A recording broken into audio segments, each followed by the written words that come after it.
পাচ্ছেন চারিদিকে কিন্তু ঝড় বৃষ্টি হয়েছে, মানে আমাদের বাড়িতে অনেক ক্ষতিগ্রস্ত হয়েছে আজকে। এখনও কিন্তু বৃষ্টি পড়ছে মাঝামাঝি।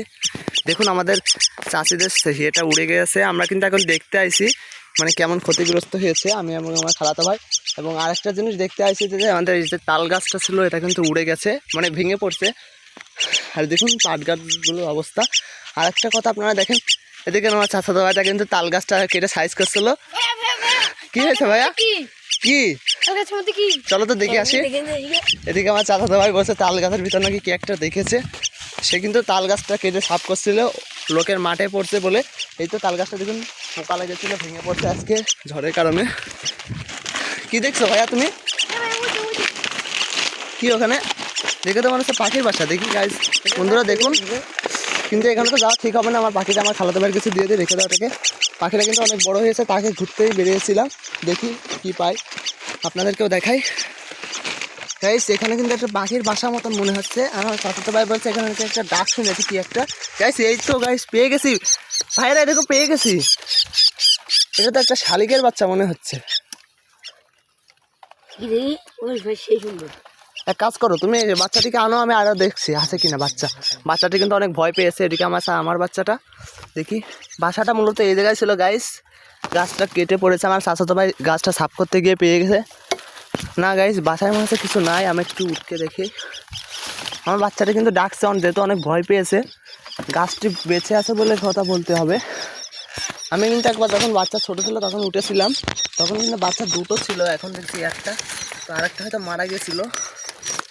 দেখি এসো ভাইয়া চলে এসো, দেখি বাচ্চাটি কী পাখির বাচ্চা একটু দেখি। এটা আমার চাচাতো ভাই কিন্তু গাছটিকে কেটে সাফ করছে, কারণ তো লোকের মাঠে আছে বলে। গাছটি দেখুন কী অ্যাঙ্গেলে ভেঙে পড়ছে। মূলত গাছটি ভাঙছে হচ্ছে গাছটি থেকে গোড়ায় কিন্তু পোকা লেগেছিলো, পোকার কারণে আর একটু ঝড় হয়েছে, দমকা হাওয়া, তার কারণে কিন্তু গাছটা একেবারে ভেঙে পড়ে গিয়েছে। এই তো এদুর ওদুরভাবে। তাল গাছটিতে মনে হচ্ছে বজ্রপাত হয়েছিল, যার কারণে আমার পাতাগুলো নিমিষেই শুকিয়ে গিয়েছে। কই ভাইয়া তুমি কোন পাখিটা পেয়েছো দেখি? এই তো আমরা কিন্তু একটা খুবই ছোটো একটা শালিকার বাচ্চা পেয়ে গেছি। এখন আপনারা হয়তো বুঝতে পারেন যে এটা হয়তো আমার পাখির বাচ্চা, কিন্তু না, আমার পাখির বাচ্চা এই তো। আর আমার সেই খালাটো ভাই কিন্তু চলে গিয়েছে। কিন্তু আরেকটা খালাতো ভাই দেখুন কতটা ডিফারেন্ট। আমার বাচ্চাটা হাঁটছে, তার বাচ্চাটা কিন্তু বসে আছে। এটা মনে হচ্ছে এক প্রজাতিরই বাচ্চা। এখন আমি কী করবো বুঝতে পারছি না। আমার সেই খালাতো ভাইয়ের বাচ্চাটাও কিন্তু এখন এত বড় হয়ে গেছে। আর এটা কি পাখির বাচ্চা আমি বুঝতে পারছি না, মনে হচ্ছে শালিকের বাচ্চা। হয়তো অনেক ক্ষুধা পেয়েছে দেখছি। আমার পাখিটাও কিন্তু তার সাথে বন্ধুত্ব করার চেষ্টা করছে, কিন্তু আমার পক্ষে তো একা দুটো পাখি পোষা সম্ভব না। আচ্ছা ভাইয়া তাহলে তুমি কি বাচ্চাটা নিবে নাকি আমি নিব? তুমি নিবে? আচ্ছা আমার এই খালাতো ভাই কিন্তু নিতে চাচ্ছে বাচ্চাটিকে। দেখুন বাচ্চাটা কিন্তু শীতে কাঁপছে, সে কিন্তু হালকা ভিজে গিয়েছে। আর দিকে আছে আমার শালিকটা এখানে বসে আছে। তো ভাইয়া তুমি নাও বাচ্চাটি। আমি কিন্তু আমার ভাইটিকে বাচ্চাটা দিয়ে দিলাম, যেহেতু আমার ভাই অনেক ছোটো এখনো। আর এদিকে আমার শালিকটি কিন্তু এখন আবার বৃষ্টি আসতে চলেছে, এদেরকে না রেস্কিউ করলে এরা বাঁচবে না। এদিকে আমি একটি গেঞ্জির ভিতরে নিয়ে নিচ্ছি, আর আমার খালাতো ভাইও নিয়ে নিয়েছে। গাইস চারিদিকে যে পরিমাণ বৃষ্টি হচ্ছে ফিস ফিস করে, এই বৃষ্টিতে রাখলে এরা কিন্তু মারা যাবে। আর আমার চাচাতো ভাই কিন্তু পেয়েছে, না থাকলে হয়তো হতো না, সে বাচ্চাটা আমাদের কপালে জুটতো না, মারা যেত হয়তো। মানে বাচ্চাটা এমন জায়গায় ছিল ডালপালা না কাটলে কেউ আসতে পারতো না। মূলত আমার চাচাতো ভাইকে ধন্যবাদ দিয়ে ছোটো করতে পারবো না আমি, কারণ অনেক উপকার করছে আমার চাচাতো ভাই আমাকে। মানে বাচ্চাটা যে অবস্থায় ছিল, মানে ওখান থেকে বাচ্চা বের করা একেবারে অসম্ভব। আমার চাচাতো ভাই কিন্তু সাফ করছে গাছগুলো। আর দিকে আছে আমার শালিকটা। গাইস এখন মনে হচ্ছে বাচ্চাটাকে বাসায় নিব না কি করব, কিন্তু এখানে রাখলেও তো সন্ধ্যার ভিতরেই তো ওকে মেরে ফেলবে শিয়ালে। তো এখন আমি ভাবছি যে এটাকে যদি বাসায় নিয়ে যায় তাহলে অনেক ভালো হবে। এই জন্য আমি আমার চাচাতো ভাইকে বাচ্চাটা দিয়ে দিয়েছি।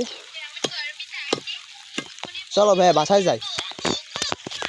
এদিকে আমি এবং আমার চাচাতো ভাই বাসায় যাচ্ছি তার বাচ্চাটিকে নিয়ে। এদিকে গাইস পানিও কিন্তু অনেক জায়গায় শুরু হয়ে গিয়েছে। এখন আমি যাচ্ছি বাচ্চাটিকে নিয়ে আমার এই পাখিটার খাঁচায় রাখতে। এদের এখন এখানে রেখে দিতে হবে এইভাবে, তাহলে তারা মারা যাবে। গাইস এখন কিন্তু আমি এদেরকে বাসায় নিয়ে যাচ্ছি। চারদিকে যেহেতু অনেক জোরে বৃষ্টি পড়ছে। আর আপনাদেরকে একটা জিনিস দেখানো হয়নি, ওই গাছটা কিন্তু ভেঙে গিয়েছে, ওর ডাল, এটার ডালও কিন্তু ভেঙে গিয়েছিল। আর এই তো দেখুন আমার চাচাদের চালাটা কি অবস্থা, একেবারে ভেঙে গিয়েছে। তো গাইস বাচ্চাগুলোকে নিয়ে বাসায় চলে আসলাম।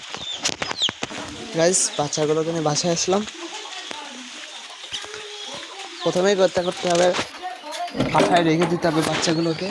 এই আমার ঘুঘুগুলো যেহেতু বৃষ্টি হচ্ছে এখানে বের করা হয়নি। আমার পাখিটিকে নিয়ে ঘুরতে গিয়েছিলাম, এটা এখন খুলে রাখি যেহেতু বাচ্চাদের গরম দরকার। আমার চাচাতো ভাই কালকে চলে যাবে, সরি চাচাতো ভাই না খালাতো ভাই কালকে চলে যাবে হয়তো, তাই নিয়ে যাবেন।